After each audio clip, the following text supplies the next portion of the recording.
Thank you, Mr. Speaker, sir, and I thank the Honourable Member for this question.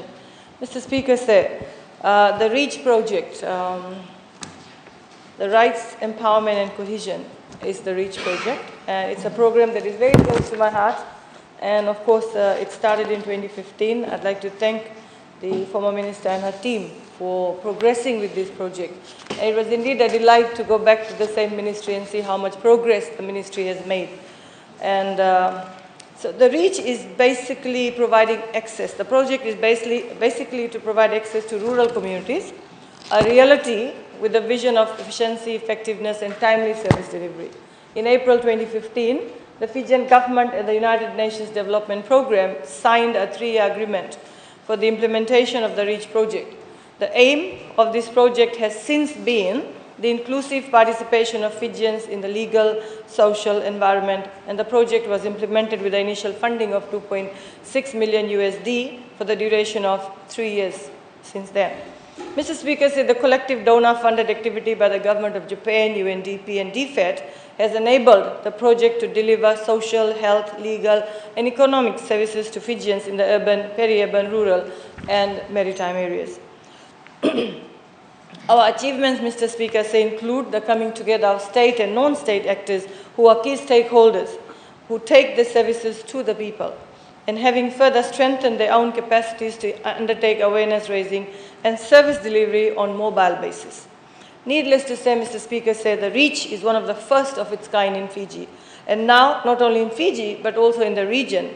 And now other countries in the region, such as Tonga, have come on board to replicate the project in their own communities, as we've done in Fiji. The REACH is basically about the utilization of 3 mobile service delivery buses which were funded by the Government of Japan. And this has been critical in enhancing service delivery in our 3 divisions, Central, Western and Northern. Having seen the value of REACH and the work that it does, it actually adds to the vision of the Fijian government to leave no one behind. And the government approved the integration of the project into a program in 2019 under the ministry. While we've had the implementation, we are grateful to our partners for making the REACH project an avenue not only for accessing services but also for changing lives and making memories. For example, marriages are conducted in these mobile buses. The political will demonstrated by the Fijian government is a clear indication of trust, care and humility to reach Fijians who are physically, geographically and financially marginalized. Mr. Speaker, so far the ministry's led REACH program has covered a total of 220 districts, including Rotuma, and reaching out to 1,136 communities, inclusive of villages, settlements and schools. 31,000 individuals, including men, women and children, have benefited from the mobile awareness training, and 61,744 services were delivered by state and non-state actors. Mr. Speaker, the statistics that we have at hand establishes that more women than men have been able to take advantage of the services that were being provided during the outreach programs. Women, especially in rural areas, were faced or that had been faced with great challenge in accessing basic services such as health, justice and legal, financial and social welfare services, including other government services, of little information regarding programs, remoteness, and even less awareness of their own, benefited from this REACH awareness. I must applaud at this time the intense monitoring and record keeping that the REACH project has been able to maintain over the years to substantiate the effectiveness of this program. And once again, I must acknowledge UNDP for the various monitoring and evaluation methods they have supported. Mr. Speaker, following the crisis triggered by COVID-19 and the recent tropical cyclones, many families, livelihood, homes and economic activities were severely impacted. Of course, there is a long way to go to provide stability within our family units, which also means that essential services must continue to reach Fijians throughout Fiji for their various needs.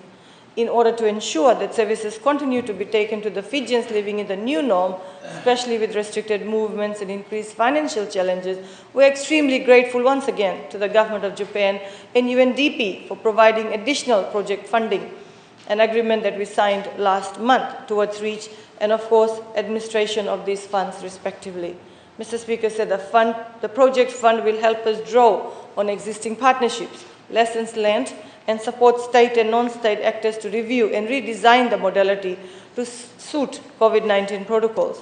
scaling up the implementation in Fiji and focus on COVID-19 related and existing health services, care for our people living with disabilities, prevention and responses to violence against women and children, and of course the provision of accessible justice services, supports the government to develop strategies which are safe, efficient, economical and sustainable approaches.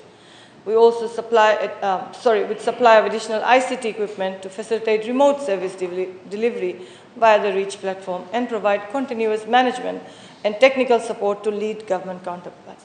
Mr. Speaker, with all the talk from in the early morning sessions regarding the bill, the voter registration amendment bill, as mentioned by the Attorney General, there are close to 100,000 women mostly who will be affected by the new registration bill. We can assure the House and of course all the women out there that the REACH will support the Fijian Elections Office and the BDM Office and bring the services to their doorsteps. There's been talk about cost associated with that. There's talks about inconvenience caused to the women. There's talk about people queuing up to change their names according to the new bill. We are here to provide that support. And the women, especially in the rural and deep rural areas, can be assured of that. And Mr. Speaker, I've been bombarded with questions about married women losing their right to vote, their other rights. We can assure that there's a choice. No women will be disadvantaged. We will make sure that these services reach the women and so that they're able to vote during the next elections. And that's our assurance to all the women out there, and it's a choice that they have to make. With a lot of misinformation going out, I urge the members to ensure that the right information goes out, so that we actually do not disadvantage the very women that we want to come forward and vote. With these words, Mr. Speaker, the REACH project is in fact a service way ahead of time. With the normal and the new normal, mobile services are of greater need and value than ever before. We are happy to be able to carry the project forward and set examples to our neighbors in the Pacific region. Thank you.